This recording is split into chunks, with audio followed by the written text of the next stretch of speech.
9 तारीख को रात को अमेरिका के उपराष्ट्रपति जी ने मुझसे बात करने का प्रयास किया। वो घंटे भर कोशिश कर रहे थे, लेकिन मेरी सेना के साथ मीटिंग चल रही थी, तो मैंने उनका फोन उठा नहीं पाया। बाद में मैंने उनको कॉल बैक किया। मैंने कहा कि आपका फोन था, 3-4 बार आपका फोन आ गया, क्या है? तो अमेरिका के उपराष्ट्रपति जी ने मुझे फोन पे बताया कि पाकिस्तान बहुत बड़ा हमला करने वाला है। ये उन्होंने मुझे बताया।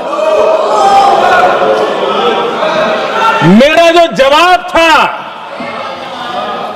जिनको समझ नहीं आता है उनको तो नहीं आएगा,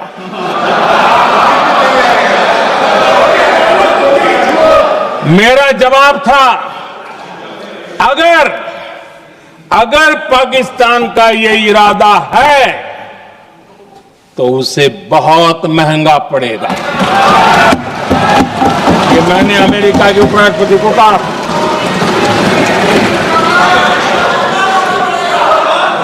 अगर पाकिस्तान हमला करेगा तो हम बड़ा हमला कर करके जवाब देंगे।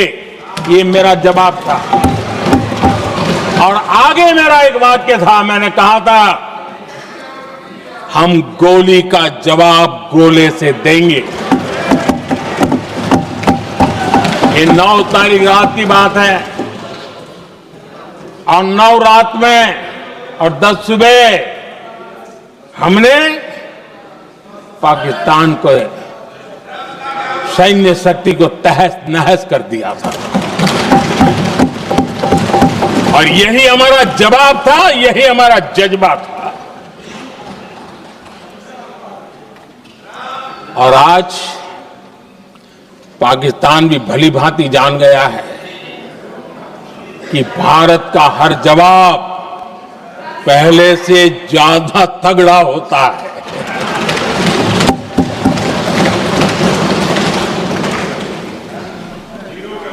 उसे यह भी पता है कि अगर भविष्य में नौबत आई तो भारत आगे कुछ भी कर सकता है।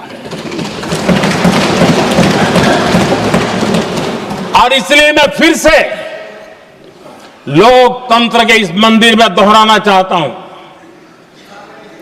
ऑपरेशन सिंदूर जारी है।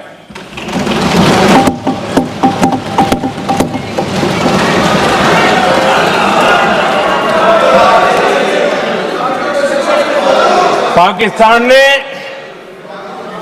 दुस्साहस की अगर कल्पना की तो उसे करारा जवाब दिया जाएगा।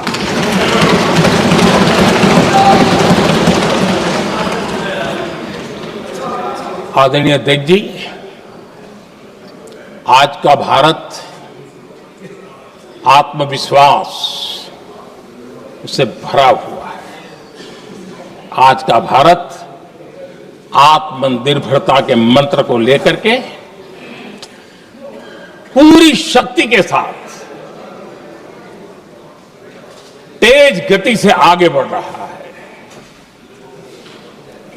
देश देख रहा है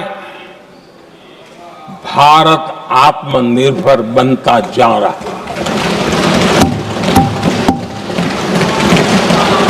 लेकिन देश ये भी देख रहा है कि एक तरफ तो भारत आत्मनिर्भरता की ओर तेज गति से आगे बढ़ रहा है, लेकिन कांग्रेस मुद्दों के लिए पाकिस्तान पर निर्भर होती जा रही है।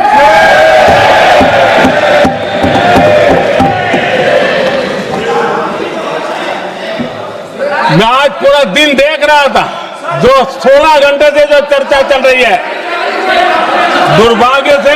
प्लीज बैठिए, सब जवाब दे दिया आपका। आप सुनते नहीं, सबका जवाब दे दिया। प्लीज दुर्भाग्य से सुनिए जवाब। कांग्रेस को पाकिस्तान के मुद्दे इंपोर्ट करने पड़ रहे हैं।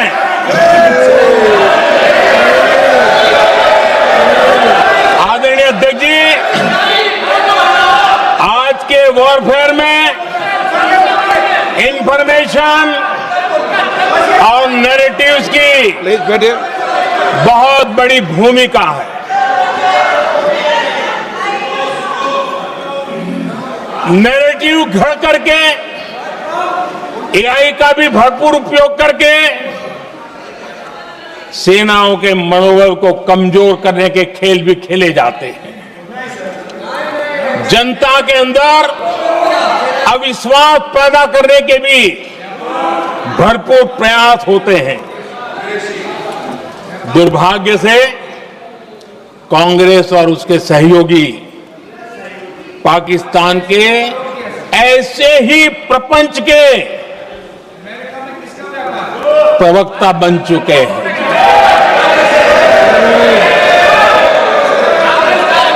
आदरणीय अध्यक्ष जी, देश की सेना ने, आदरणीय अध्यक्ष जी, ये तरीका है देश आपका? की सेना ने, बैठिए बैठिए। देश की सेना ने सर्जिकल स्ट्राइक की।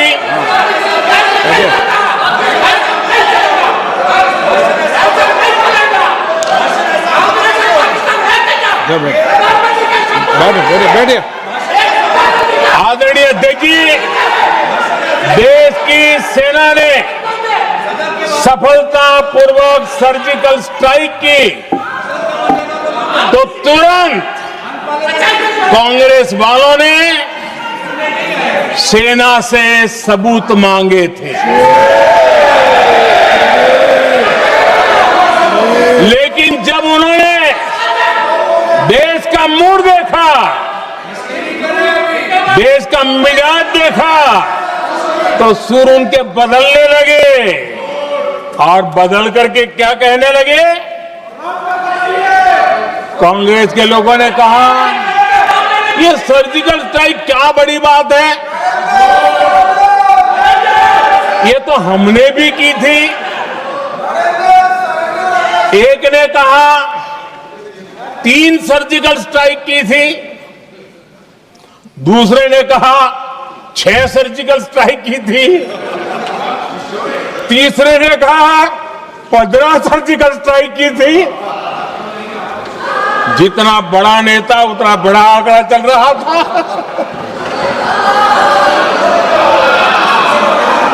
आदरणीय अध्यक्ष जी, इसके बाद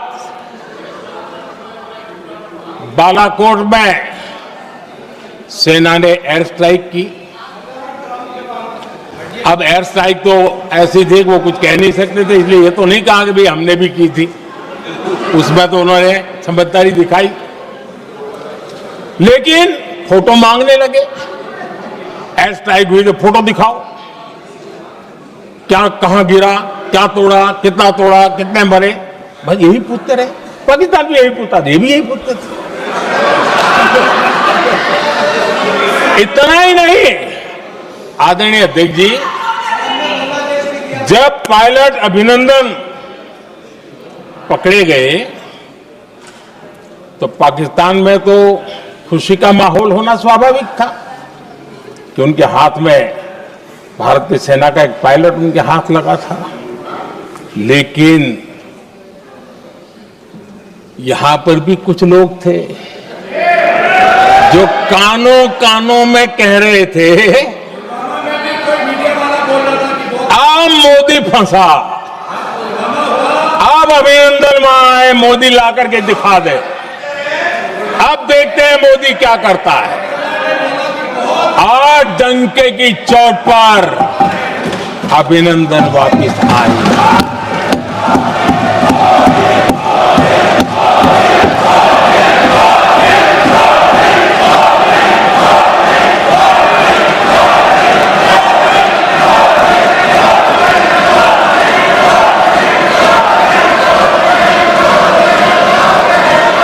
अभिनंदन को ले आए तो इनकी बोलती बंद हो गई। इनको लगा यार ये नसीब वाला आदमी है, हमारा हथियार हाथ से निकल गया। आदरणीय अध्यक्ष जी, पहलगाम हमले के बाद हमारा बीएसएफ का एक जवान पाकिस्तान के कब्जे में गया। तो फिर इनको लगा वाह बड़ा मुद्दा हाथ में आ गया है, अब मोदी फंस जाएगा। अब तो मोदी की फजीयत जरूर होगी और उनकी इकोसिस्टम ने सोशल मीडिया में बहुत सारी कथाएं वायरल की कि ये बीएसएफ के जवान का क्या होगा, उसके परिवार का क्या होगा, ये वापस आएगा, कब आएगा, कैसे आएगा, न जाने क्या क्या चला दिया। आदरणीय अध्यक्ष जी, बीएसएफ का वो जवान भी आन बान शान के साथ वापस आए।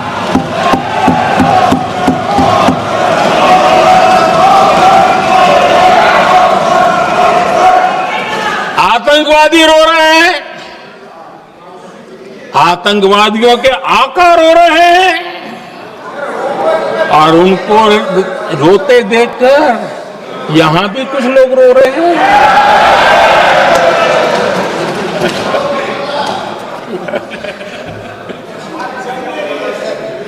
अब देखिए सर्जिकल स्ट्राइक सर्जिकल स्ट्राइक चल रही थी, उसके बाद उन्होंने एक खेल खेलने की कोशिश की, बात जमी नहीं। एयर स्ट्राइक हुई तो दूसरा खेल खेलने की कोशिश की, वो भी जमी नहीं। जब ये ऑपरेशन सिंदूर हुआ तो उन्होंने नया पैंतरा शुरू किया। और क्या शुरू किया? रोक क्यों दिया? पहले तो मानने को तैयार नहीं थे कि मुक्त करते, अब कहते रोक क्यों दिया। वारे बयान बहादुरों,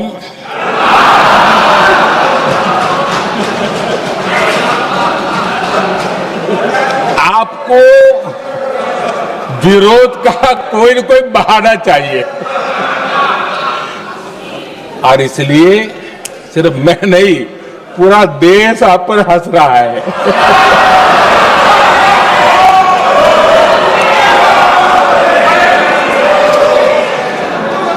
आदरणीय अध्यक्ष जी, सेना का विरोध, सेना के प्रति एक पता नहीं नेगेटिविटी, ये कांग्रेस का पुराना रवैया रहा। देश ने अभी अभी करगिल विजय दिवस मनाया, लेकिन देश पूरी तरह जानता है